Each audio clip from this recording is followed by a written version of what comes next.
Salmo 19. Os céus declaram a glória de Deus. O firmamento proclama a obra das suas mãos. Um dia fala disso a outro dia, uma noite o revela a outra noite. Sem discurso nem palavras, não se ouve a sua voz.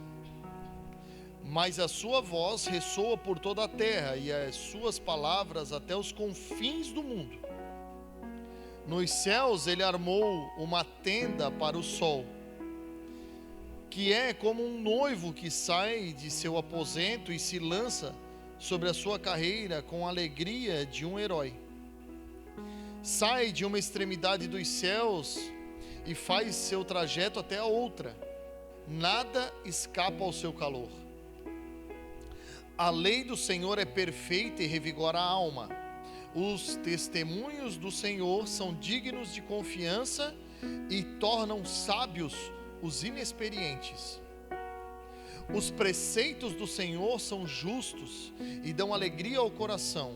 Os mandamentos do Senhor são límpidos e trazem luz aos olhos. O temor do Senhor é puro e dura para sempre. As ordenanças do Senhor são verdadeiras, são todas elas justas.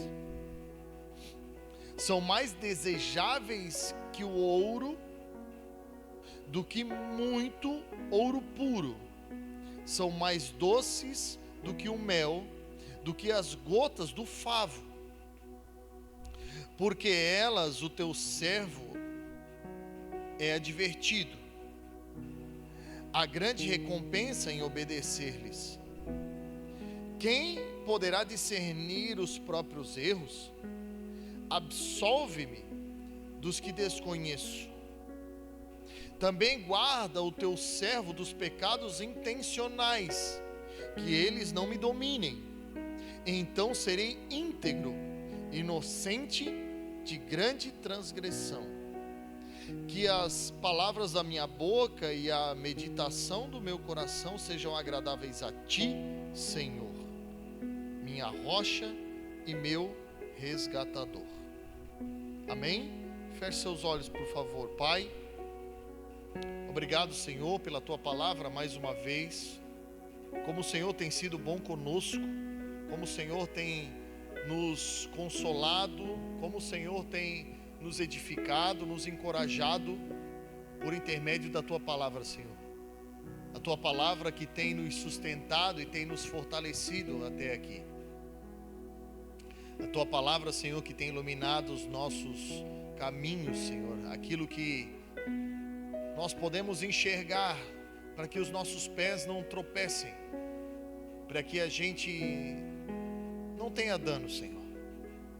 É tudo por causa da tua palavra. É um deleite, Senhor, poder meditar na tua palavra e ser edificado por ela, Senhor. Pai, que essa noite não seja diferente, que o Senhor possa falar tudo aquilo que o Senhor quer falar para a tua igreja. Eu creio, Senhor, que essa noite algo poderoso vai acontecer ainda, muito mais do que tudo que já aconteceu, Senhor. Porque essa noite uma chave para nós será entregue. Uma chave que vai abrir uma porta estratégica para as nossas vidas. Esse é o grande intuito dessa noite. Eu creio nisso, Pai. Eu creio, Senhor, que essa noite é uma noite estratégica. Então, que o Senhor tire todo espírito de desatenção, Senhor. Tudo que venha, Senhor, nos tirar o foco, Senhor. Que caia por terra em nome de Jesus. Que nós possamos, Senhor, abrir o nosso coração para tudo que o Senhor tem para nós essa noite. Em nome de Jesus. Amém e graças a Deus. Esse salmo é uma oração. É uma oração que se inicia engrandecendo o nome do Senhor, fazendo menção à criação, à grandeza de Deus, a tudo que o Senhor fez de uma forma poética, de uma forma extraordinária. o salmista, quem sabe num lugar amplo, num lugar alto, quem sabe olhando a criação e se alegrando com tudo que estava vendo. Afinal, a criação, ela esboça a bondade e o poder de Deus, a beleza de Deus, a perfeição de Deus. Eu e você conhecemos bem o que o Senhor disse lá em Gênesis, que quando Ele acabou de fazer toda a criação no início, antes do pecado original, Ele disse, depois de ter criado o homem, que tudo o que havia feito era muito bom. Então, eu creio que o salmista estava olhando meio que com esse olhar de Éden, esse olhar que não carregava uma corrupção, ou não estava corrompido pelas tarefas e pelos afazeres do dia a dia. Quem sabe, talvez, conjecturando com você, foi a primeira coisa que o salmista viu durante o dia. Assim como eu e você, quando acordamos pela manhã e temos a oportunidade de abrir as nossas janelas, abrir a cortina e ver o sol raiando de manhã, enchendo nossos pulmões de um ar puro e podendo dizer: Senhor, muito obrigado. Obrigado, Senhor, por mais esse dia. Obrigado, Senhor, por mais essa oportunidade. Obrigado, Senhor, por mais essa dádiva. Porque eu e você, nós não temos poder, nós não podemos acrescentar um côvado aos nossos dias. Nós não podemos fazer nada por nós mesmos. Então, cada segundo da nossa vida, aqueles que vivem para o Senhor entendem isso de uma maneira mais fácil. Todos os nossos dias, cada segundo da nossa vida é uma dádiva dada ao Senhor, porque nós sabemos das nossas limitações. Nós sabemos que uma simples gripe nos coloca, principalmente a gripe masculina, que é muito mais forte do que a gripe feminina. Eu não sei se você conhece essa informação. A gripe masculina, ela é quase 10 vezes mais dolorida do que a dor do parto, né? Por isso que a gente não suporta. As mulheres não entendem, elas acham que é manha nossa, mas não é.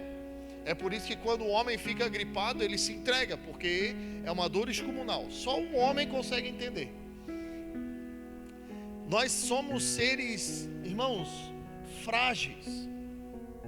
E quando nós entendemos isso, quando nós olhamos a criação dessa maneira, nós entendemos que Deus fez tudo perfeito. Deus nos plantou num lugar perfeito. E eu e você, se nós tivermos essa visão pura, a gente vai entender mais ou menos o que o salmista quis dizer. E o salmista começa fazendo essa poesia, agradecendo ao Senhor, falando da grandeza do Senhor, porque a gente atrai aquilo que a gente fala. A Bíblia vai dizer que a língua tem poder. A língua tem poder de bênção, de morte. A língua tem poder. E se a língua tem poder, eu e você precisamos usar esse poder ao nosso favor. Então, em vez de acordar se amaldiçoando e amaldiçoando o seu dia, por favor, acorde, abra os seus olhos. E se você tiver oportunidade, se você ainda não faz isso, tente fazer isso. Diga pelo menos um muito obrigado, Senhor. Senhor, obrigado por esse dia. Obrigado por eu estar na minha casa, porque eu sei que existem pessoas que estão impossibilitadas de sair do lugar numa cama de hospital. Senhor, obrigado pela água, Senhor, das minhas torneiras, porque elas vão fazer um belo café da manhã daqui a pouco. Obrigado pelo pó do café no armário. Se eu e você tivermos a consciência de agradecer esses pequenos detalhes, grandes coisas o Senhor vai poder colocar na nossa mão, porque o nosso coração não vai se corromper. O salmista estava preparando um caminho para algo que ele tinha dentro do seu coração. E qual que é a estratégia? A estratégia é primeiro se limpar. Para a gente falar de algo que nos oprime, para a gente falar de algo que às vezes nos entristece, por que não começar com a conversa de uma forma alegre, de uma forma edificante? É exatamente isso que o salmista fez. O salmista falou ali no verso 12 e 13, daqui a pouco eu e você vamos ler, de algo que estava dentro do seu coração. Mas ele não começa a conversa já colocando para fora os problemas, não. Ele começa engrandecendo aquele que tem a solução de todos os problemas. Ele começa atraindo a presença de Deus. E é isso que eu e você precisamos fazer, irmão, todos os dias. Dias bons, dias maus. Isso não é negociável. E isso precisa virar um rito na nossa vida. Agradecer, contemplar, olhar o lado bom das coisas. Pastor, mas a minha vida no momento não tem nada de bom. Só pelo fato de você estar aqui já é a bondade de Deus sobre a sua vida. Quantas pessoas gostariam de estar aqui ou gostariam de estar nas suas casas, gostariam de estar com as suas famílias, estão impossibilitadas por consequências da vida, por escolhas da vida, estão em hospitais, estão em cadeias, e enfim, estão os valados andando pelas ruas. Irmãos, nós temos a possibilidade de contemplar a bondade e a grandeza e a graça do Senhor todos os dias da nossa vida. Foi o que Paulo nos ensinou. Ele disse: irmãos, eu sei viver contente em toda e qualquer situação. Era um homem que estava preso. Um homem que estava preso, estava escrevendo a uma igreja um livro da alegria. Alegrem-se comigo, Paulo dizia. Alegrem-se comigo de novo em quem? No Senhor, porque existem momentos da nossa vida, amados, que alegria é só no Senhor, que força é só no Senhor, que vigor é só no Senhor, e graças a Deus pelo Senhor. Porque se não fosse o Senhor, aí você já teríamos sido consumidos, nós já tínhamos sido tragados. Eu não sei quanto tempo faz da tua conversão, eu não sei quanto tempo você anda com o Senhor, mas eu lembro muito bem do tempo que eu não andava com Ele. E desse tempo eu achava que eu me dominava, eu achava que eu ia onde eu queria e fazia o que eu queria, e não, eram as circunstâncias que me empurravam de um lado para o outro. Assim como as ondas do mar. Eram os vícios. Era a minha carne que me guiava. Porque o meu espírito estava adormecido. Por quê? Porque eu não contemplava. Porque eu não lembrava do Senhor. O Deus da minha infância eu não lembrava. Porque eu estava entorpecido nas minhas paixões, achando que o que eu estava fazendo era bom. É por isso que Paulo vai dizer aos romanos: se entreguem como um sacrifício vivo, santo e agradável ao Senhor. Irmão, sacrifício é um sacrifício. Vai ter dia que não vão sair palavras. Vai ter dia que a oração é uma lágrima. Vai ter dia que a oração vai ser um gemido.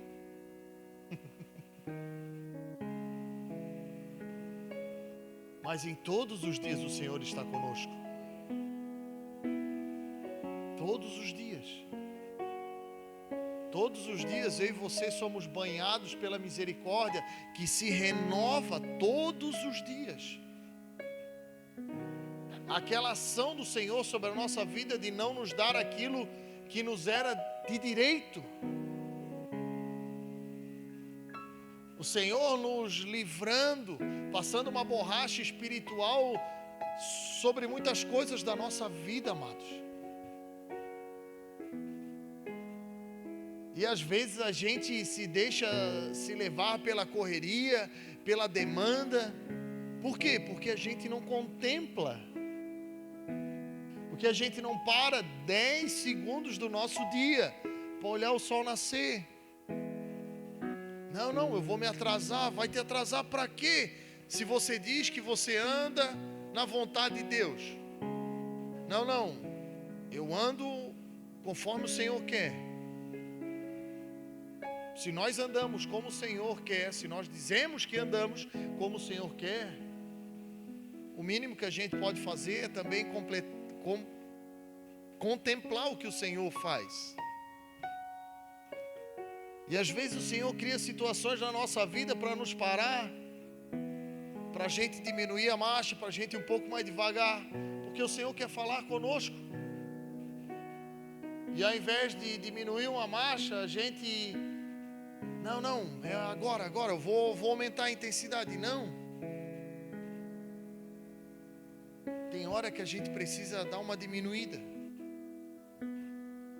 Tem hora que a gente precisa pegar fôlego. Tem hora que as situações, elas são vorazes demais, irmãos. E se nós não diminuirmos para entender e discernir as coisas, nós vamos ser tragados. Porque o que o inimigo quer é que eu e você tomemos decisões no momento do desespero, na impulsividade do momento. Sabe aquela atitude sem pensar? Que 2 segundos depois que você fez, você arregala os olhos dizendo: meu Deus, o que eu fiz? É isso, o inimigo quer exatamente essa reação, ele quer. Porque o inimigo sabe que se você pensar, que se você meditar, você vai trazer à memória aquilo que você leu, e o Espírito Santo vai ter acesso ao teu coração, e ele vai dizer: ei, agora não é hora de ir, ei, agora é hora de ficar, ei, vai por ali, vai por aqui. Nós somos guiados pelo Espírito. Mas para ser guiado, nós precisamos ouvi-lo. Nós precisamos discernir o que ele está falando. E não há uma maneira melhor de se conectar com o Senhor do que contemplando a sua obra. E é exatamente isso que o salmista fez. Porque ele tinha um assunto para tratar com o Senhor. E o assunto está lá no verso 12 e 13. Diz assim: quem pode discernir os próprios erros? Absolve-me. Talvez na sua Bíblia tenha a palavra assim: expurga-me dos que eu desconheço. Ué, tá, eu sei quando eu estou errado. E ele está dizendo: quem pode discernir os próprios erros? É difícil confessar. Mas ele está dizendo: absolve-me dos que eu desconheço, dos erros que eu desconheço. Onde é que está isso? Porque se eu estou errado, eu sei que eu estou errado. Agora me livra dos que eu desconheço. Quais são os erros que eu desconheço? E aí ele continua no verso 13: também guarda o teu servo dos pecados intencionais.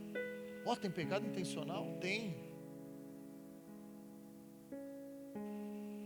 Que eles não me dominem. Então serei íntegro, inocente de grande transgressão. É um clamor, é uma oração de súplica da criação pelo Criador, dizendo: Senhor, eu tenho coisas, eu carrego coisas que ainda me dominam, coisas que eu sei, coisas que eu não sei, e coisas que estão acima da minha força, e eu preciso da tua ajuda. Você sabe como eu e você começamos a vencer as batalhas contra nós mesmos? Quando nós começamos a admitir que nós precisamos perder. Tá, pastor, mas é para ganhar ou é para perder? É que no reino de Deus é diferente. Para eu e você vencermos no reino de Deus, para eu e você ganharmos no reino de Deus, nós precisamos perder. E a gente começa a perder quando a gente pensa que está ganhando.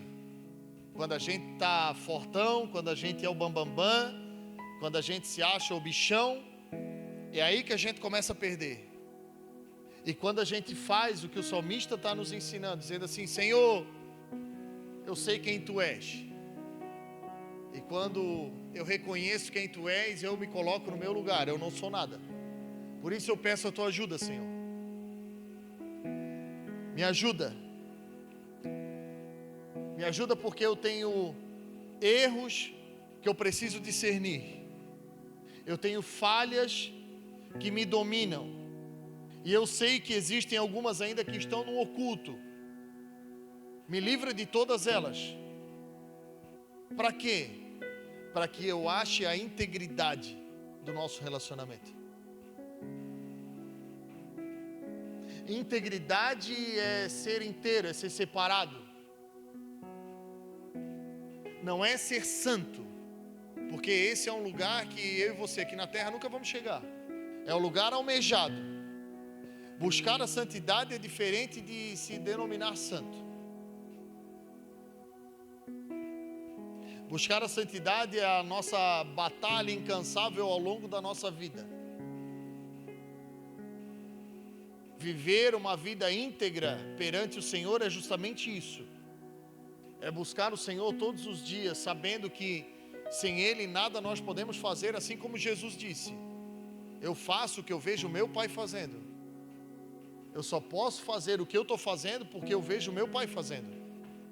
Eu só tenho poder porque o poder que habita em mim vem do meu Pai. Eu só faço os sinais e as maravilhas que eu faço porque o meu Pai concede.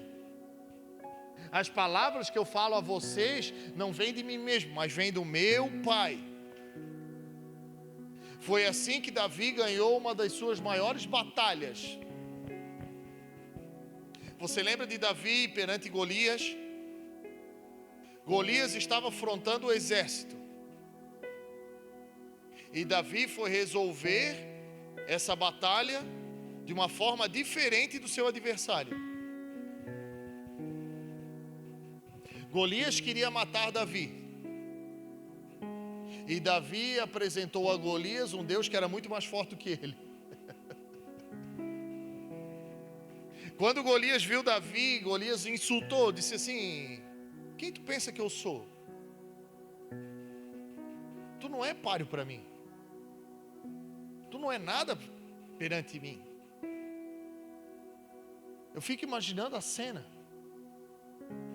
Um cara preparado de guerra, um cara grande, forte, olhando aquele menino jovem, franzino. Irmão, nem espada o menino tinha na mão. Imagina a indignação daquele guerreiro. Obrigado a ele ter ficado indignado. Esse cara, que é isso? Eu estou insultando eles e agora eles vêm me insultar? Quem tu acha que eu sou? Você sabe como eu e você começamos a ganhar as batalhas espirituais da nossa vida? Confundindo o inimigo. A gente achando que ele vai ganhar. Deixa ele achar que ele vai ganhar. Como que eu e você fizemos isso? Não jogando o jogo dele. Não agindo conforme ele quer. Como que o inimigo quer que a gente haja? Como a gente agia antes de conhecer o Senhor? Na impulsividade, na carne. Não, eu faço mesmo. Não, eu falo mesmo. Aí vai lá, um memo, lá no computador. Não, eu vou tirar essa história aí a limpa. Eu vou lá na casa dele, é agora. Ele vai ver quem eu sou. É isso que o inimigo faz. Quem tu pensa que eu sou? O inimigo quer que eu e você pensamos que nós somos alguma coisa. Porque quando eu e você declaramos isso, Deus sai fora da jogada. Deus não coloca a mão.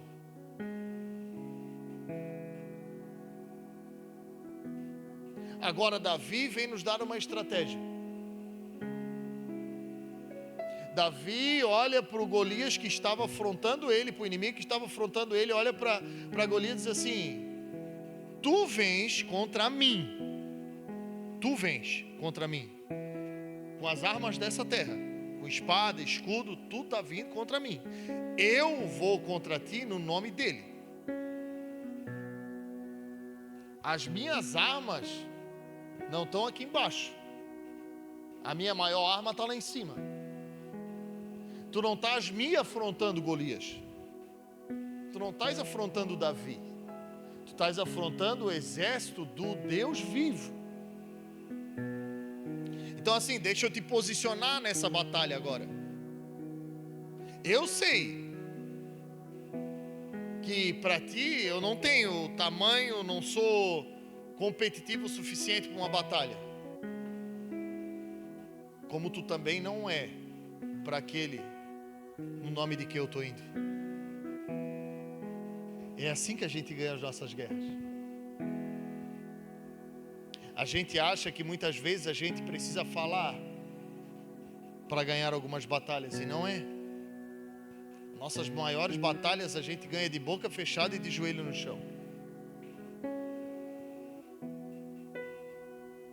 Porque eu e você, irmão, nós podemos falar, nós podemos espernear, nós podemos fazer um monte de coisa, mas quem tem o poder de convencimento chama-se Espírito Santo. Não adianta. Quando eu entendi isso,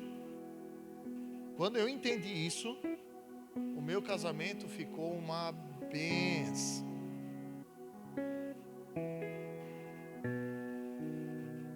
É assim que a gente ganha as nossas batalhas.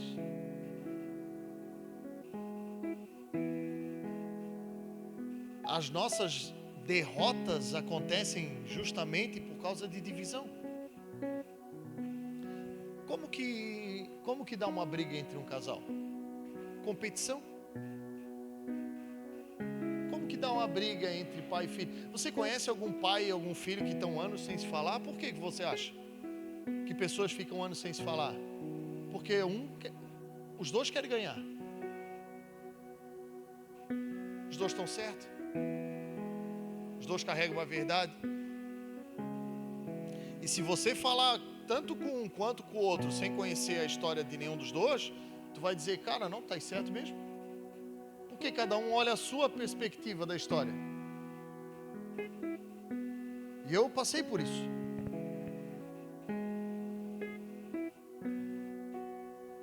Até olhar o outro lado da moeda. Você sabia que a moeda de R$1 tem R$1 de um lado e do outro lado ela vale o mesmo R$1? Você sabia disso? Impressionante, né? Mas tu está olhando só um lado da moeda. E aí tu acha que do outro lado é diferente. Não, é o mesmo valor. É a mesma coisa. Só que ao invés de competir, você olha o valor. E aí você não bate mais de frente. Porque as nossas armas não são como as armas desse mundo. A nossa luta não é contra carne e sangue mais. É contra principados e potestades. A gente quer competir com quem a gente tem que andar junto.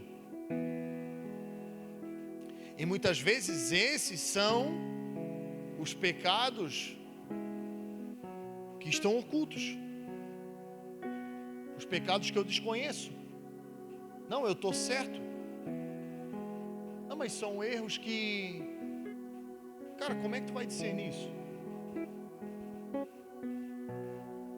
Como é que depois de anos tu vai chegar agora lá pro teu pai, pra tua mãe e vai dizer assim, não pai, me perdoa? Tu acha que ele vai olhar para ti com o mesmo ar de crente e dizer assim, te perdoo? Me perdoa também? Não, ele vai, quem sabe, olhar para tua cara e dizer assim, eu sabia que estava errado, né? Tu sabe que está errado, né?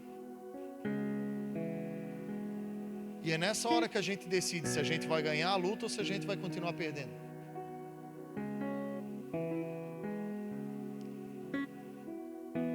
Porque não é mais uma questão de certo e errado, amados. É uma questão de ter paz. Porque a gente não está aqui para ganhar, a gente está aqui para perder mesmo. Aquele que perder a sua vida por amor de mim e do meu evangelho, achará. Tu quer ter vida abundante? Perca a sua vida.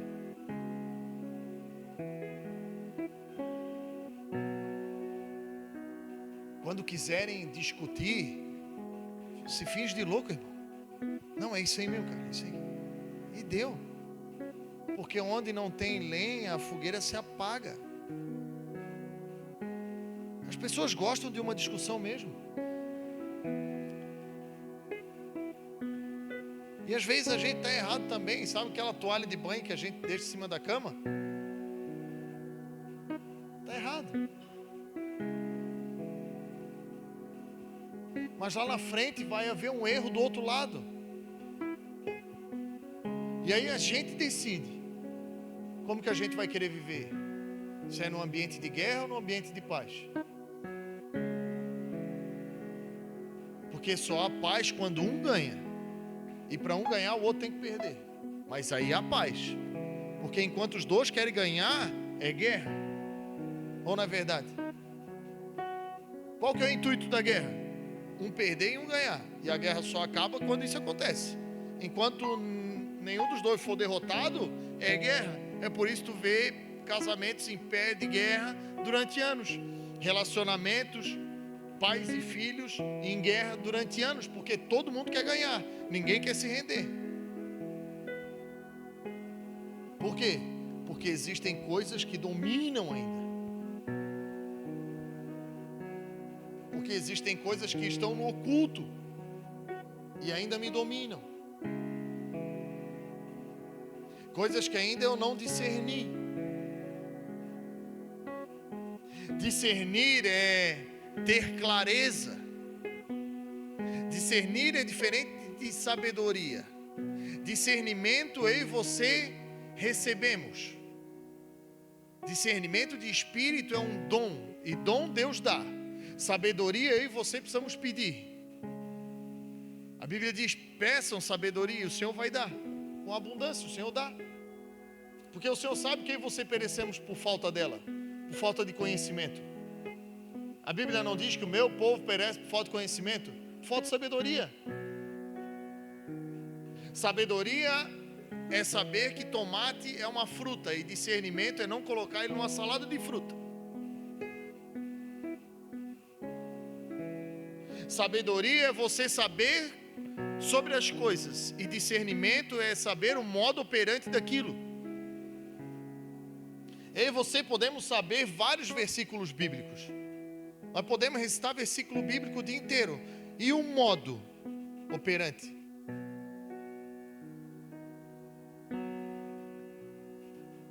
A gente está usando do jeito certo? A gente está usando para produzir vida? Ou a gente está usando ainda para sair por cima ainda?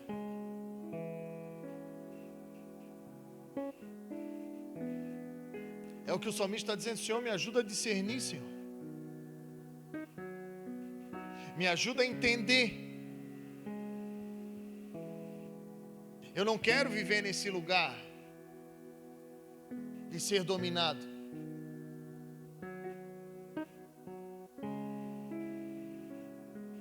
E o salmista, irmãos, ele contemplando a beleza do Senhor, eu imagino que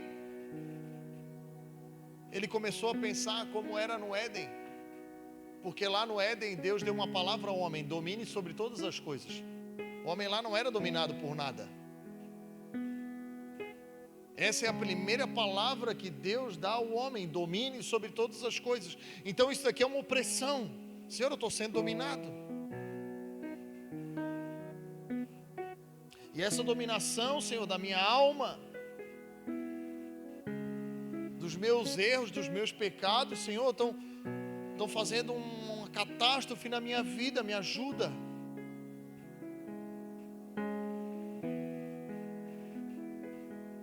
Porque existem erros que estão descobertos. Erros que nós temos e todo mundo vê. Isso não quer dizer que a gente se entregou a eles, mas então aí. Sabe aquele quando a gente já viu, já foi? Quando foi, eu já falei, já foi, não dá mais para mudar. Existem os erros cobertos,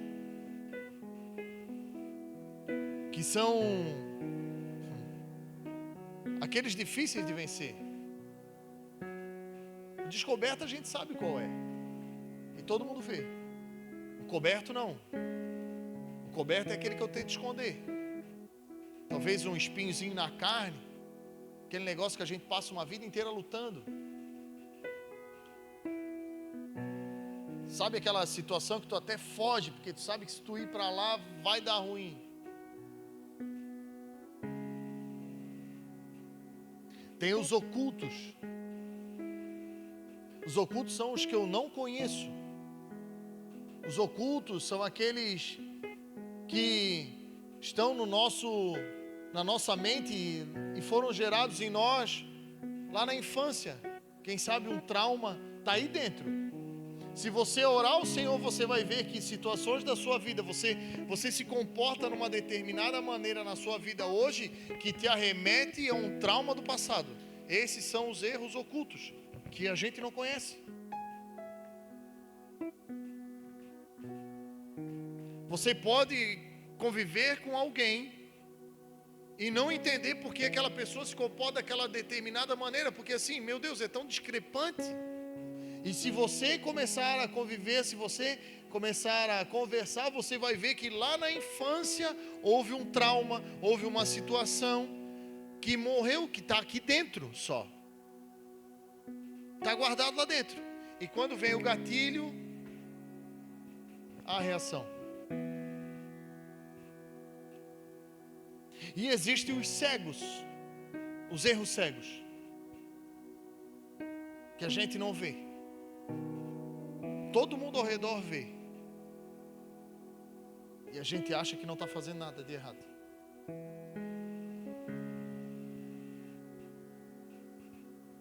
É disso que o salmista está falando. Ele está pedindo ele está clamando ao Senhor por socorro. Porque isso impede-nos de avançar. Isso muitas vezes impede-nos de nos relacionar.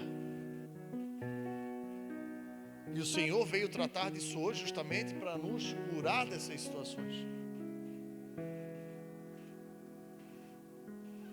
Tudo que o Senhor traz a clareza, traz a luz, é para ser resolvido. Tudo que o Senhor trata sobre a mesa, tudo que o Senhor coloca em cima da mesa, é para ser resolvido. Foi na última ceia que o Senhor resolveu um monte de coisa que Ele precisava resolver com seus discípulos. Precisava ensinar eles a respeito de humildade. O que Ele fez? Lavou os pés dos discípulos. Precisava ensiná-los a respeito de que, ainda que todos batam nas suas costas, existem pessoas de má intenção no nosso meio. Os traidores estão à mesa com a gente. Tudo se resolve na mesa. Nada fica oculto aos olhos do Senhor. Nada. Nada. É por isso que o salmista está clamando ao Senhor. É por isso que ele está nos ensinando essa noite. Senhor, existem problemas na minha vida, e esses problemas só o Senhor pode me ajudar a resolver. Eu quero aprender a discernir. Eu quero entender. Eu não quero mais andar com isso. Eu não quero mais ser conhecido por isso. Eu não quero mais que essas coisas interfiram nas promessas que o Senhor tem para a minha vida, porque a gente acha que não. Esses são os ocultos. Sabe quando a gente chega num determinado momento da vida e dali para frente não vai mais? Dali para frente só para trás? A gente chega numa casinha, é igual aquele joguinho de dado, que aí tu para na casinha lá e a casinha diz, volte ao início agora.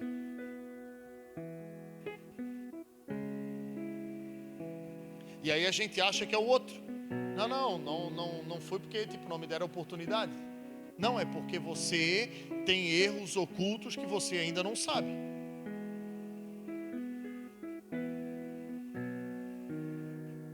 existem coisas na nossa vida que nos impedem de avançar. Na nossa vida, não na do próximo, não na do líder, não na do pastor. Na nossa. Nós precisamos trazer o problema para nós. Nós vamos começar a resolver os problemas da nossa vida quando nós atribuímos eles à pessoa certa. Nós.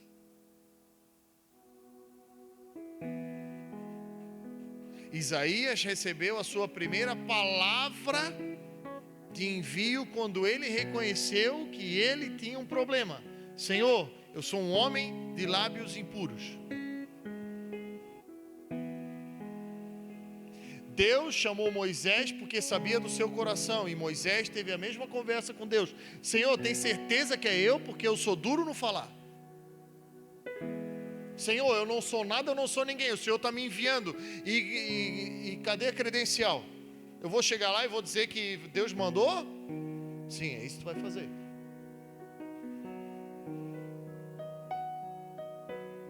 Quando nós reconhecemos o problema, quando nós temos consciência, discernimos a fonte do problema, a gente pode colocar sobre a mesa. E quando a gente coloca sobre a mesa, tudo se resolve.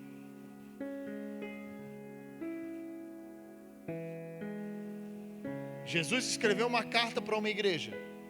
E a carta dizia assim: se você... Eu estou à porta e bato. Para uma igreja. Jesus está dizendo, eu estou do lado de fora. A conversa começa aí. Tu diz que tu é minha igreja, mas tipo assim, eu estou do lado de fora. Eu estou à porta e bato. Não foi isso que ele falou? Eu estou à porta e bato. Se você ouvir a minha voz e abrir a porta, eu entrarei. Então tipo assim, você precisa ouvir e precisa abrir. Não é só ouvir. Você precisa ser intencional. Eu estou do lado de fora, eu quero entrar, mas para isso, você precisa me ouvir. O primeiro passo é me ouvir. E para ouvir, a gente precisa parar de falar. Às vezes a gente ora para o Senhor e diz, meu Deus, Senhor, não escuta a tua voz. O Senhor lá em cima, mas também, cara, não para de falar. Meu Deus, parece uma tagarela, só uma matraca. Tu quer que eu fale quando? Tu fala até para dentro, tu nem respira. Jesus está do lado de fora e está dizendo, eu estou falando, mas tu não está ouvindo. Eu quero entrar. Então quando tu me ouvir, tu vais ter que agir. Quando tu ouvir a minha voz, tu precisa ter uma ação. E a ação é o quê? É eu entrar. É você abrir a porta. Você está pronto para isso? Eu posso sentar na tua mesa, a gente pode conversar, a gente pode colocar tudo sobre a mesa. É isso que você quer? É isso que o salmista está dizendo. Senhor, eu quero isso. Eu quero discernir, eu quero entender. Eu sei que vai doer, eu sei que vai machucar, eu sei que vai trazer muita coisa à tona. Eu sei, Senhor, mas eu quero isso porque eu quero ser uma pessoa íntegra, inteira para Ti. Não só de cantar, não só de recitar versículos bíblicos. Não, eu quero ser de verdade. Quando eu digo que não vivo mais eu, mas Tu vive em mim, eu quero que seja uma verdade. Eu não quero que seja da boca para fora, eu quero que seja do coração para dentro. Porque eu sei que é isso que vai mudar a minha vida. Eu sei que é disso que eu preciso. Porque se o Senhor estiver na minha mesa, tudo vai mudar. Todas as coisas vão para o seu lugar. Eu vou aprender, porque o Senhor é manso e humilde de coração e quer nos ensinar.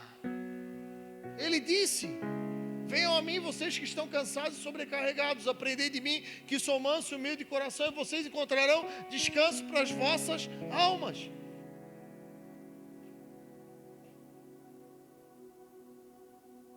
Nós temos que colocar Jesus nesse lugar, amados, na mesa. Senhor, agora eu te ouvi, Senhor.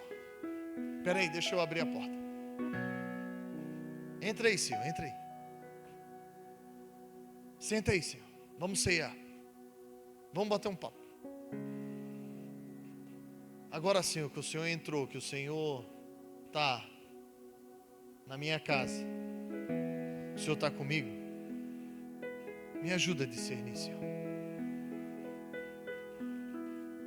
Porque dura coisa é confessar os próprios erros. E eu quero que o Senhor me ajude a entender até os ocultos de por que eu não consigo romper em algumas áreas da minha vida. Porque eu vou só até determinado lugar e depois parece que eu começo o jogo tudo de novo. Eu estou cansado. Os relacionamentos são sempre os mesmos, Senhor. Não muda. Não muda.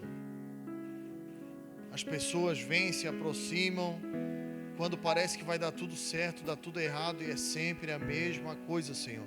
Eu estou cansado.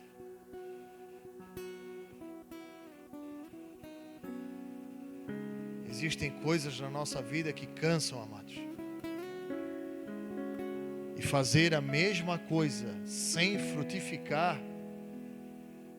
é um desastre. Você já pensou você ter a sua horta, trabalhar o ano inteiro, durante vários anos, e não ver nenhum fruto, e todo ano está lá, capinando, regando, tirando o mato, tirando as pedras, e as folhinhas verdes vêm, e na hora do fruto nada acontece. E você vai lá de novo, passa o processo, capina lá, tira as pedrinhas, tira o matinho, rega. Quando vê as folhas verdes, você pensa, agora vai. E aí nada acontece. Isso cansa. Até no ponto que a gente diz, cara, isso aqui não vai dar em nada. É isso que o inimigo quer. Nos frustrar. O inimigo vence quando nós damos mais crédito a ele do que a palavra que o Senhor deu sobre a nossa vida.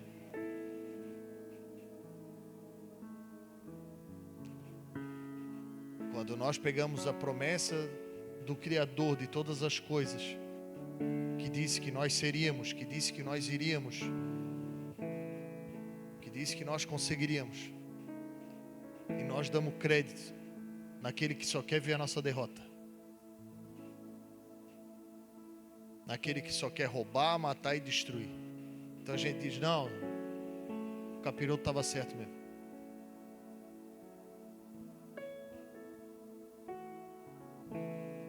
A gente dá mais crédito para aquele que quer nos matar do que para aquele que morreu no nosso lugar. Mas essa noite, isso muda, porque Ele está aqui. E é por isso que Ele veio tratar desse assunto comigo e com você. Eu descobri algumas coisas na minha vida, amados, que o Senhor já me livrou, e existem outras que o Senhor vai me livrar em nome de Jesus. Eu gostaria que você olhasse para essa situação e para essa mensagem com esses olhos. Que você não vai mais parar. Que os frutos vão aparecer. Porque o Senhor está na casa. O Senhor está dentro e vai ceiar conosco. E na mesa tudo vai se resolver em nome de Jesus. Você não vai mais ser oprimido.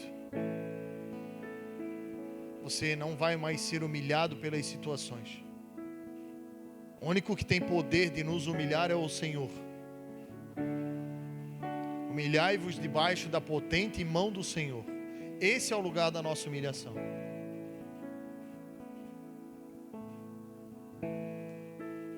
Porque se nós nos humilharmos debaixo da potente mão do Senhor, nós vamos saber se comportar como mais do que vencedores do lado de fora.